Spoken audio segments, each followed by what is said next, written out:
Guys, ito, usapang ano to, sa pag-ibig, housing loan. So, ang tanong kasi dito, paano kung nasa sa Pilipinas lang ako, tapos gusto kong kumuha ng bahay sa pag-ibig? Pwede ba akong kumuha? Yes, pwede ka pong kumuha. Paano kung hindi ako member ng pag-ibig? For example, MP1. Kasi may mga ganyan hindi member ng pag-ibig, tapos gustong kumuha ng bahay sa pag-ibig. Pwede po kayong kumuha. Guys, walang problema. Pwede kayong kumuha ng bahay sa pag-ibig. Anong dapat yung gawin? Magbayad kayo ng 24 months. Kahit advance payment yan, 24 months ng pag-ibig contribution. So, pwede na po kayong mag-avail ng bahay sa pag-ibig. Ano yung mga dapat yung tandaan pag gusto nyo kumuha ng bahay sa pag-ibig? Siyempre, dapat yung range ng sahod nyo is kayang i-accumulate yung inyong yung monthly nyo. Kasi may mga bracket yan, guys. For example, itong iyong property worth 1M, dapat ang iyong range ng sinasahod is, for example lang to nasa, halimbawa is 18 to 25K a month. So, ganun. Meron siyang bracket. Hindi siya basta gusto mong kumuha ng bahay sa pag-ibig, tapos ang iyong monthly is 10,000 lang. Gusto mong kunin is yung malaking bahay, single attached. Hindi po siya mapapayagan ng pag-ibig. Kailangan doon lang sa bracket kung saan pwede ang iyong salary. So, paano naman guys, kung for example, ang halimbawa kagaya nung ko is 12,000 lang yung kanyang monthly, meron pa rin bang makukuhang bahay? Yes, meron po kayong makukuhang bahay na medyo maliit lang yung nagamit na cost doon sa bahay. So, meron kayong makikita sa mga pangalan nito, sa mga realty, sa mga agent, magtanong kayo. Pwede po kayong makapagtanong. For example, sasabihin nyo kaagad sa kanila na, ma'am, paano yun? Ang monthly ko na sinasahod ko lang is 15K. Yun lang po yung natatanggap ko. Meron po ba akong bahay na po pwede sa akin? So, sasagutin nila kayo kung saan meron silang available na bahay. Now, paano kung wala? Meron kayong prepared kunyaring place. So, maghintay lang kayo guys. Pwede naman kayo maghintay Or kung gusto nyo naman, magsali kayo sa bidding, sa foreclosed properties, pwede nyo rin po yung gawin. So guys, walang mali sa ating mga ginagawa pagdating sa bahay. Kung gusto nyo talaga may paraan. Pero tandaan nyo guys, kung kayo ay hindi ganun kadesidido, huwag kayong kumuha ng bahay. Hindi ko sinasabi na automatic huwag kayong kumuha, pero ang sinasabi ko, kung hindi kayo ganun kadesidido. Bakit? Anong reason? Marami pong requirements. Okay? Pag hindi kasi ganun kadesidido ang isang tao at nakaramdam ng pagod, nakaramdam ng hirap, magbaback out. Ang back out po sa reservation fee, hindi po siya refundable. Transferable siya pero hindi siya refundable. Ibig sabihin, pag hiningan kayo ng reservation fee, 5,000 or 10,000 man yan, kasi meron namang iba 3,000, depende yan sa amount ng bahay talaga or TCP na kukunin yung bahay. Pero kung ang reservation nyo 5,000, bigla kang nahirapan sa mga requirements, tinigil mo kaagad, nasa 3 months ka pala nagbabayad sa equity, tinigil mo kaagad, ano pong mangyayari? Hindi po refundable ang reservation fee. At yung equity naman, kung sakali nagbabayad na kayo tapos gusto nyo mag-back out, hahanap kayo ng sasalo ng bahay, kaya nga may bahay pasalo. Ito yung bagay na delikado ang magpasalo ng property. Kasi paglabas po ng titulo niyan, nakapangalan pa rin doon sa unang owner. Depende yan kung alam ng inyong broker-developer. So, yan yung mga dapat alam nyo. So, medyo masalimutan pasalo. Kaya ngayon pa lang inuunahan ko na kayo guys.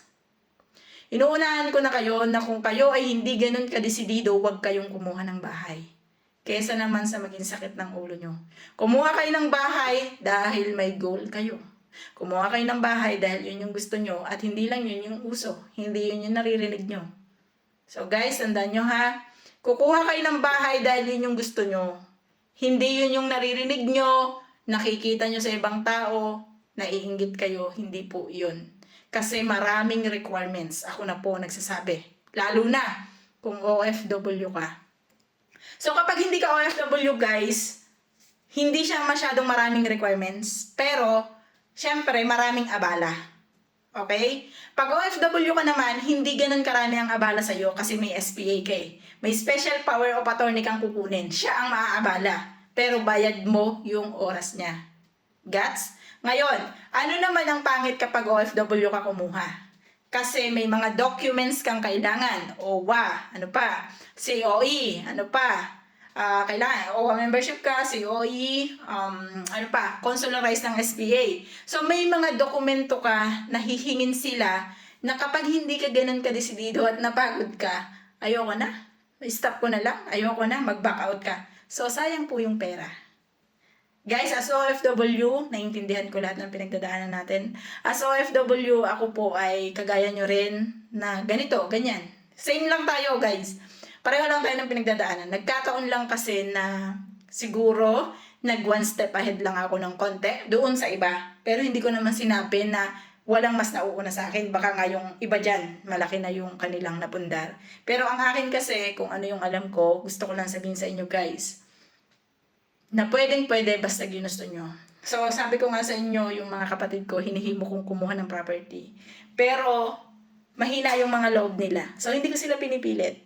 Pero gusto kong maging inspirasyon nila ako. Kasi nga, syempre, minsan masarap kasi yung kapatid mo kasama mo rin eh. Yung umaangat ka, kasama mo rin silang umaangat. So, sinabihan ko sila na kung talagang kumuha kayo ng property nyo, kahit ano nyo muna sa akin, ganon. Sinabi ko yun sa kanila. Kung talagang hirap sila, ganyan. Kung talagang, kasi minsan may mga requirements kasi talaga. Lalo na sa mga nasa Pinas, medyo masailan sila pagdating sa requirements kapag wala kang trabaho. So, may kapatid kasi ako na housewife lang, and hindi siya kasal, nakalibin siya dun sa partner niya. So, syempre, para sa kanya, mahirap patunayan na meron talaga siyang pumapasok na pera monthly.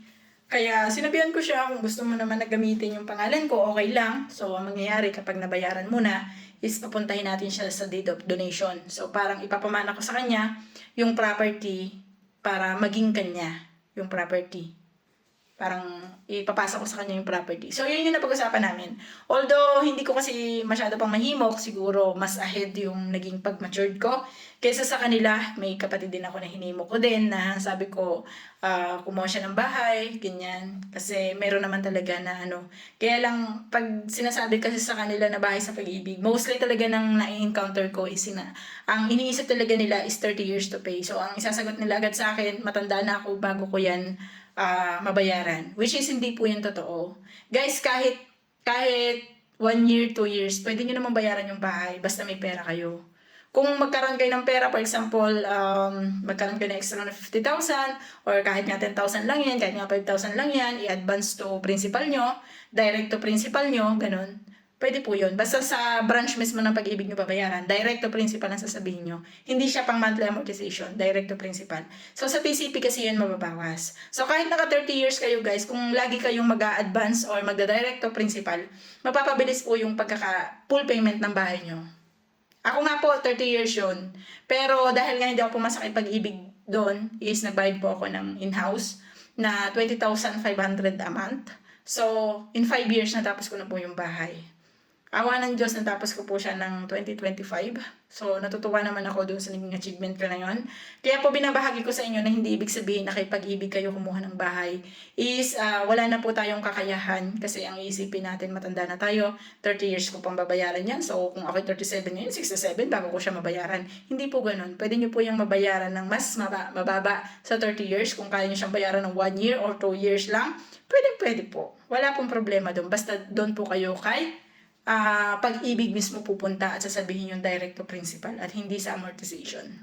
So, sana malinaw guys, no?